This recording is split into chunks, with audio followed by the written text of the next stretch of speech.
누가복음 1장 26절에서 38절입니다.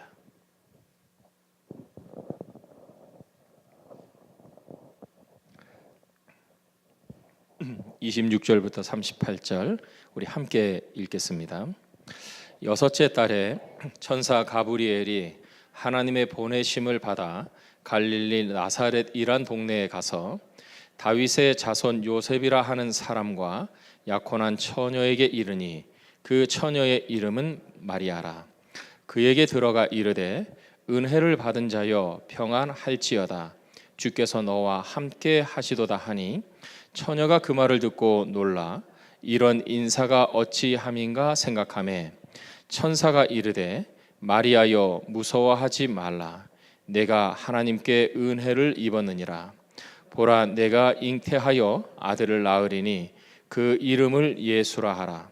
그가 큰 자가 되고 지극히 높으신 이의 아들이라 일컬어질 것이요 주 하나님께서 그 조상 다윗의 왕위를 그에게 주시리니 영원히 야곱의 집을 왕으로 다스리실 것이며 그 나라가 무궁하리라. 마리아가 천사에게 말하되 나는 남자를 알지 못하니 어찌 이 일이 있으리이까. 천사가 대답하여 이르되 성령이 내게 임하시고 지극히 높으신 이의 능력이 너를 덮으시리니 이러므로 나실 바 거룩한 이는 하나님의 아들이라 일컬어지리라. 보라 내 친족 엘리사벳도 늙어서 아들을 배었느니라. 본래 임신하지 못한다고 알려진 이가 이미 6달이 되었나니 대저 하나님의 모든 말씀은 능하지 못하심이 없느니라. 마리아가 이르되 주의 여종 이온이 말씀대로 내게 이루어지이다 하매 천사가 떠나가니라. 오늘은 24일이지만 저희는 성탄 예배로 드립니다. 우리 한번 따라해 보실까요? 메리 크리스마스. 옆에 분에게, 뒤에 분에게 한 3번 이상 메리 크리스마스 좀 우리 인사를 나누겠습니다. 성탄절은 예수님의 생일입니다. 성탄절의 주인공은 예수님입니다. 우리가 생일을 말할 때는 태어났다 이렇게 말하는데 엄밀한 의미에서 우리는 예수님이 이 세상에 태어났다라고 말하지는 않습니다. 왜냐하면 예수님은 하나님의 아들로서 이 세상에 태어나시기 전에 이미 존재하셨기 때문입니다. 그 예수님의 탄생과 우리의 탄생이 그런 의미에서 차이가 있습니다. 우리가 이 세상에 태어나기 전에 엄마 뱃속에 있기 전에 우리는 존재하지 않았지만 예수님은 하나님의 아들로서 이미 영원한 세계 천국에서 존재하고 계셨습니다. 때가 참에 동정녀 마리아의 몸을 통해서 이 세상에 오신 것입니다. 그것이 바로 성탄절입니다. 그래서 우리는 예수님이 이 세상에 태어나셨다 이렇게 말하지 않고 정확하게는 이 세상에 오셨다 이렇게 말을 합니다. 예수님은 어떻게 이 세상에 오시게 되었는가? 우리가 잘 아는 것처럼 동정녀 마리아의 몸을 통해서 이 세상에 오시게 되었습니다. 그리고 그것을 알려주는 본문이 바로 우리가 함께 읽은 오늘 말씀입니다. 오늘 말씀에서 저는 특별히 2가지 주제, 2 단어에 대해서 여러분과 함께 살펴보기를 원합니다. 첫째 단어는 은혜라고 하는 단어입니다. 28절을 한번 보십시오. 우리 28절 다 함께 읽겠습니다. 시작. 그에게 들어가 이르되 은혜를 받은 자여 평안할지어다. 주께서 너와 함께 하시도다 하니. 천사 하나님의 보내심을 받고 천사 가브리엘이 마리아에게 찾아옵니다. 이 처녀 마리아입니다. 처녀 마리아에게 와서 가브리엘이 이야기합니다. 은혜를 받은 자여 평안할지어다. 마리아에게 첫 번째로 한 인사가 은혜를 받은 자여라는 말입니다. 그리고 30절에 천사가 한 번 더 마리아에게 말합니다. 천사가 이르되 마리아여 무서워하지 말라. 내가 하나님께 은혜를 입었느니라. 마리아는 하나님의 은혜를 받고 은혜를 입은 자입니다. 여러분 생각해 보십시오. 마리아가 하나님의 은혜를 받았습니다. 은혜를 받아서 어떻게 된 것입니까? 그 은혜의 결과가 무엇입니까?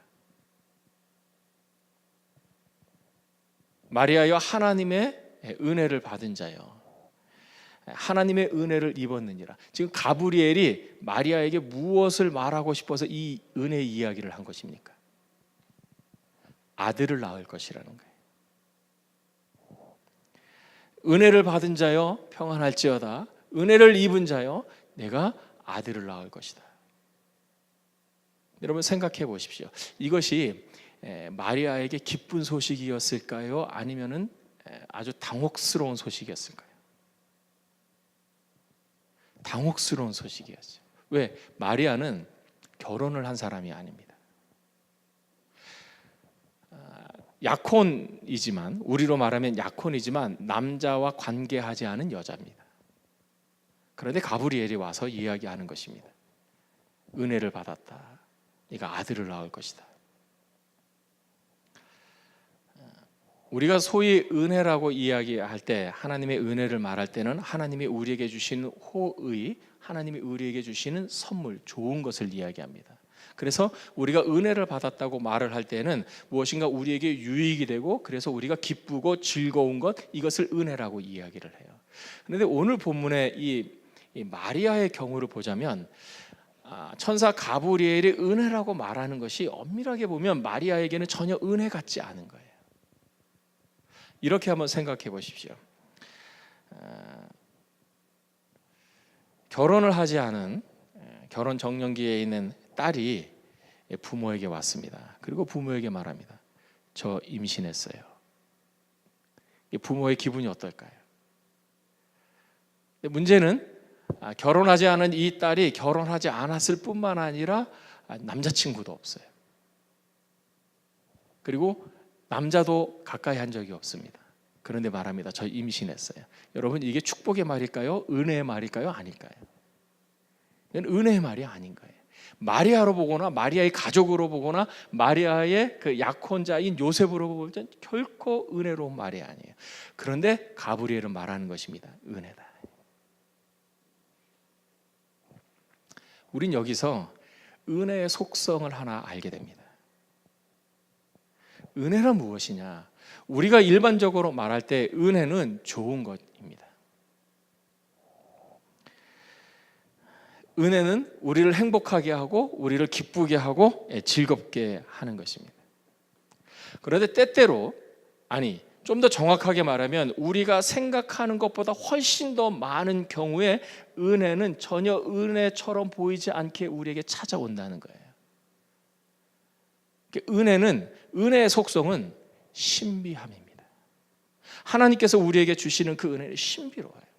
신비롭다는 것은 우리의 이해와 우리의 상식을 뛰어넘어선다는 거예요. 우리가 일반적으로 은혜는 좋은 것입니다.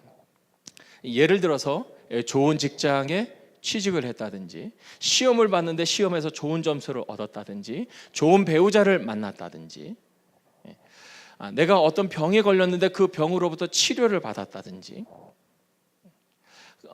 큰일 날 사고가 날 만한 상황에서 사고를 면하게 되었다든지, 이런 경우를 가르쳐서 우리는 하나님의 은혜다, 하나님이 나를 도우셨다, 하나님이 나를 축복하셨다, 이렇게 이야기한다는 거예요. 그러나 하나님의 은혜는 이 마리아의 경우처럼 우리를 아주 당혹스럽게 하고 때때로 어쩌면 우리를 아주 힘들게 하는 모습으로 우리에게 온다는 것이, 그게 은혜의 신비함이에요. 우리는 하나님의 은혜를 정형화시킬 수가 없습니다. 왜냐하면 은혜를 주시는 하나님이 정형화되지 않기 때문입니다. 은혜 같지 않는 모습으로 은혜가 우리에게 찾아오는 경우가 훨씬 많습니다. 그 대표적인 경우가 사도 바울입니다.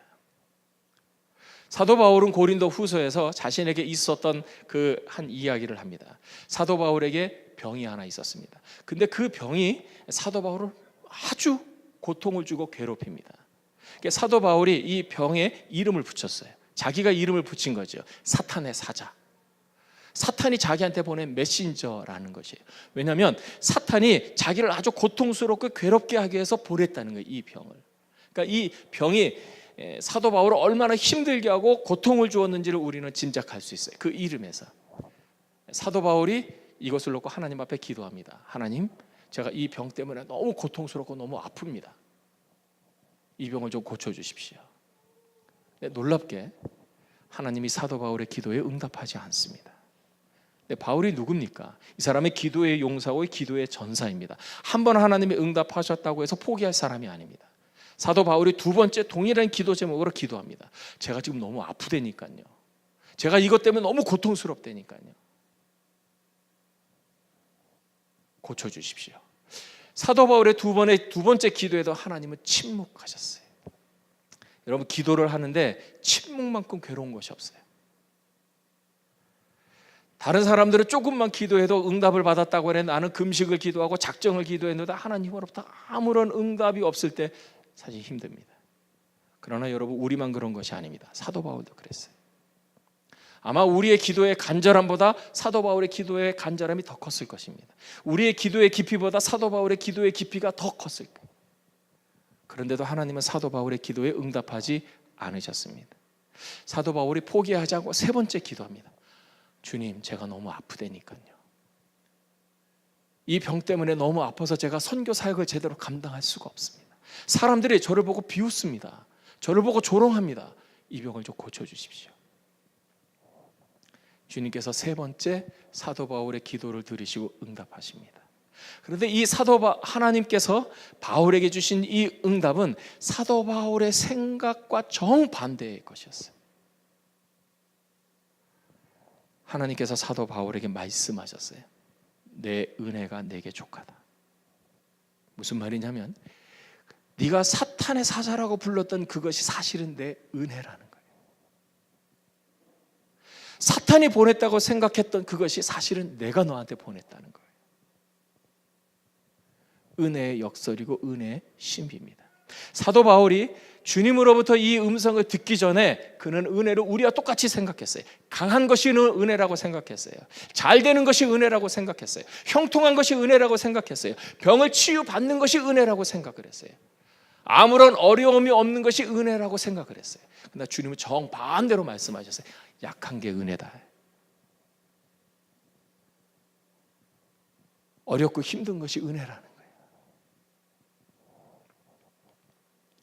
부족하고 속상한 게 은혜라는 거예요. 사도 바울이 이 하나님의 은혜의 역설, 하나님의 이 은혜의 신비를 깨닫고 크게 기뻐했다고 그랬어요.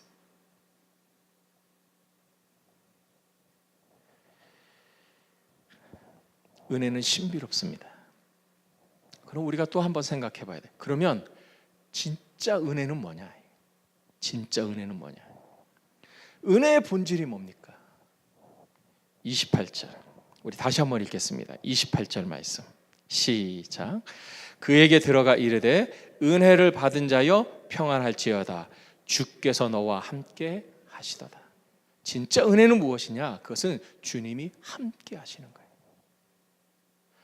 마리아에게 주님이 함께 하셨기 때문에 마리아가 동정녀임에도 아기를 낳을 수 있었어요. 참된 은혜는 무엇이냐? 주님이 함께 하시는 것이 은혜예요. 여러분 믿습니까? 병이 생겼거나 사고를 당했거나 문제가 생겼거나 이럴 때 우리는 거의 본능적으로 내가 지금 벌 받는 거 아닌가? 내가 하나님의 진노를 받는 거 아닌가? 이렇게 생각을 해요. 반대로 무병하고 무사하면 하나님의 은혜를 받았다고 생각을 합니다. 그러나 그렇지 않을 수 있다는 사실이에요. 은혜는 그렇게 말할 수 있는 것이 아닙니다. 은혜는 하나님과의 관계에서 이야기하는 것이에요. 하나님이 나와 함께 하시느냐? 이것이 은혜라는 거예요.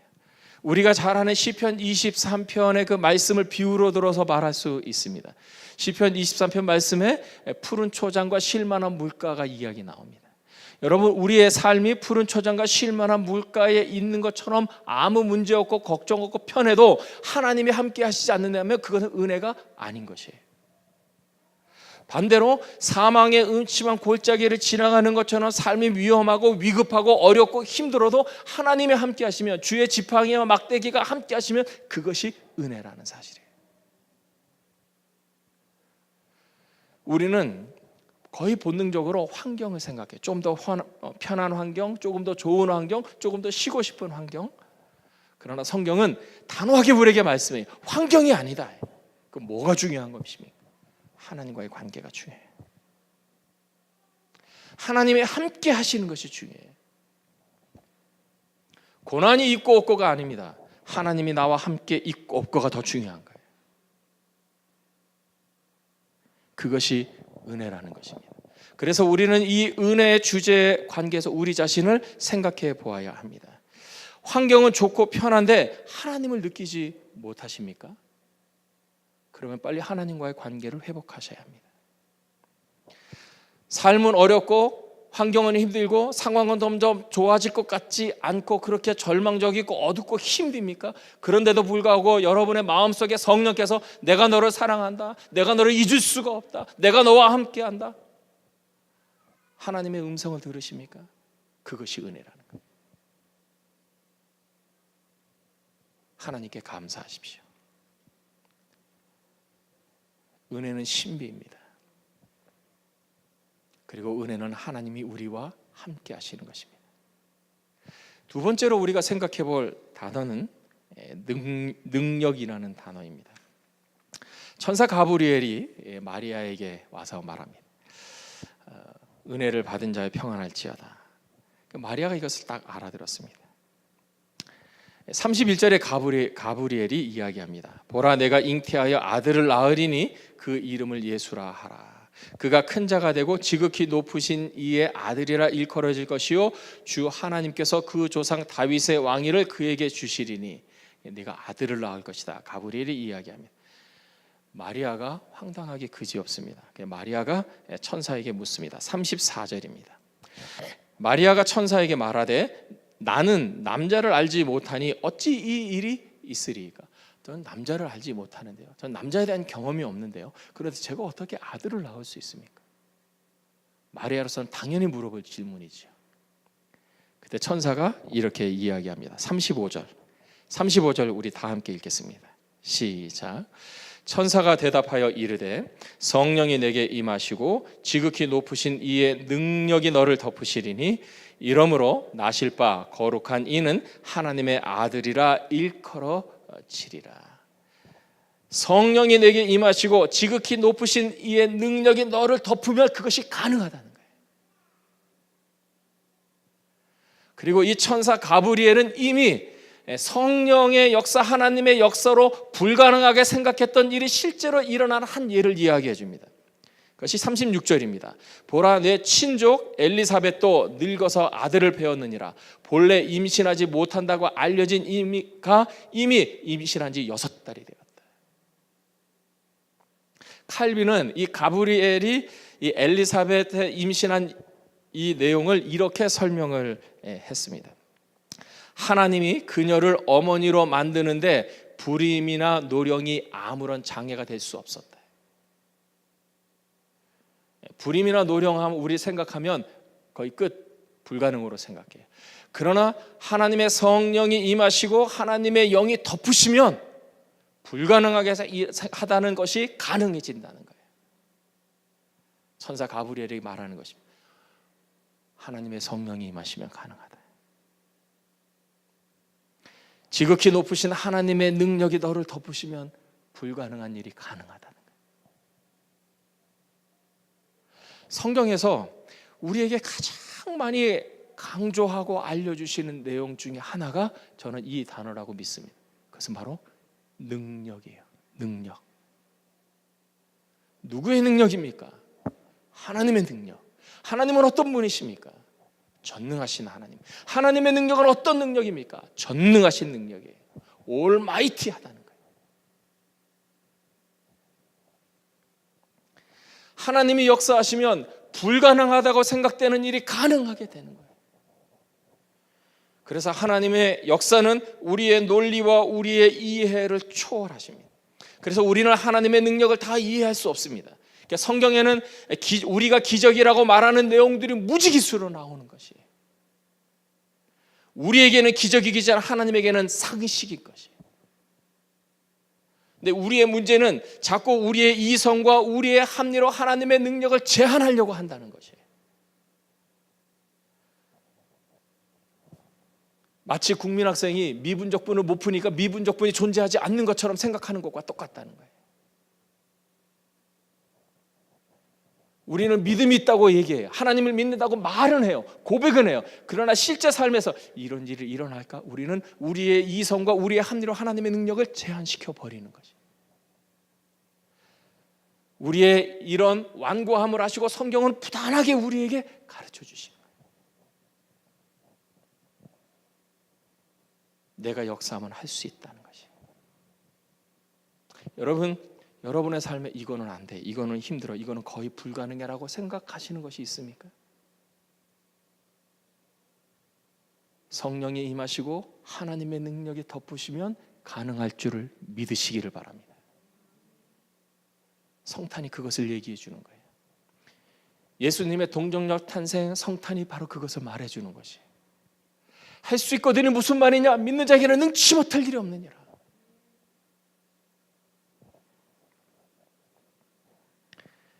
그러면 우리는 어떻게 이 성령의 능력, 하나님의 능력을 경험할 수 있습니까? 이 성령의 능력, 하나님의 능력을 내 것으로 만들 수 있습니까? 성경은 우리에게 유일한 단 한 가지를 말해주고 있습니다. 그것은 바로 믿음입니다. 성경을 보십시오. 성경을 펴서 성경을 살펴보십시오. 거기에 하나님의 기적의 도움을 받은 수많은 사람들이 나옵니다.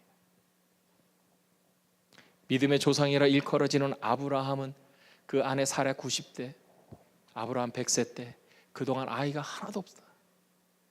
90세, 100세 때 아이를 얻었어요. 하나님을 믿었기 때문입니다. 믿음으로 요단강물이 갈라졌습니다. 믿음으로 홍해가 갈라지고 이스라엘 백성들이 홍해 강 바닥에 있는 그 마른 땅을 밟고 건너갔습니다. 믿음으로 여리고 성이 무너졌습니다. 신약의 복음서를 보십시오. 믿음으로 예수님께 나온 사람들은 다 고침을 받았습니다. 나병 환자가 고침을 받았습니다. 중풍병 환자가 고침을 받았습니다. 12년 동안 혈우증으로 고생하던 여인이 믿음으로 예수님의 옷자락을 만짐으로 즉시 나음을 입었습니다. 앞을 보지 못한 사람이 보게 되었고 걷지 못한 사람이 걷었어요. 믿음의 역사입니다. 예배를 준비하는데 먼저 리버처치가 예배가 마쳤어요.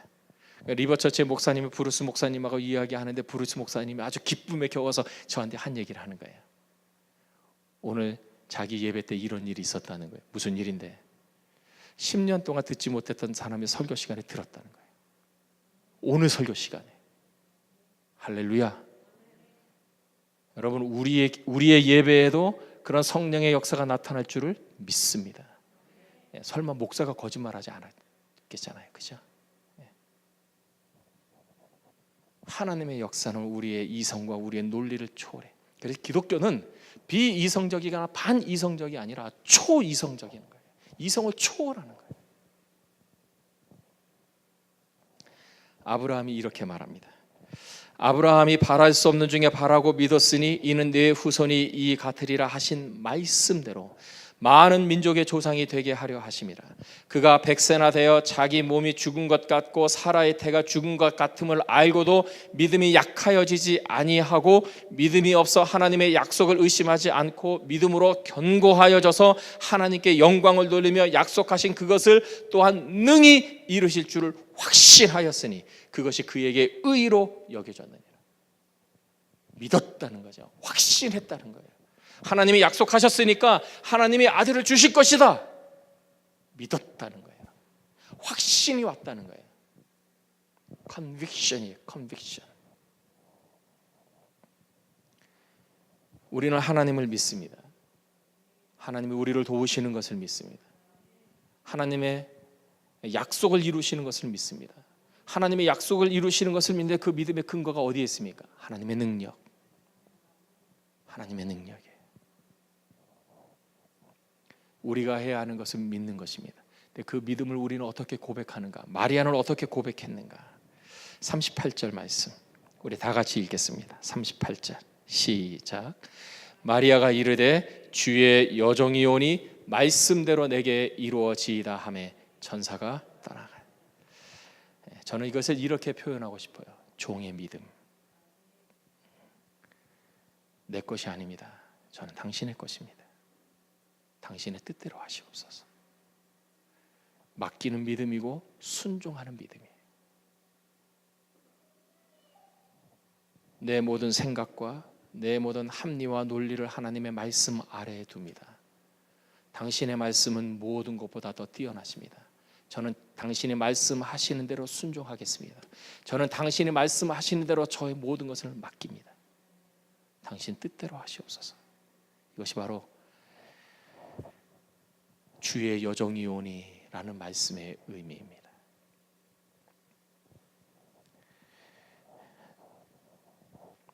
성령이 내게 임하시고 지극히 높으신 이의 능력이 나를 덮으시리니 능하지 못하심이 없느니라. 여러분 저를 한번 따라 하시겠어요? 주의 종이오니 말씀대로 내게 이루어지이다. 하나님의 놀라운 능력이, 성령의 놀라운 역사하심이 여러분 삶 가운데 풍성하게 드러나시기를 주님의 이름으로 축복합니다. 기도하겠습니다.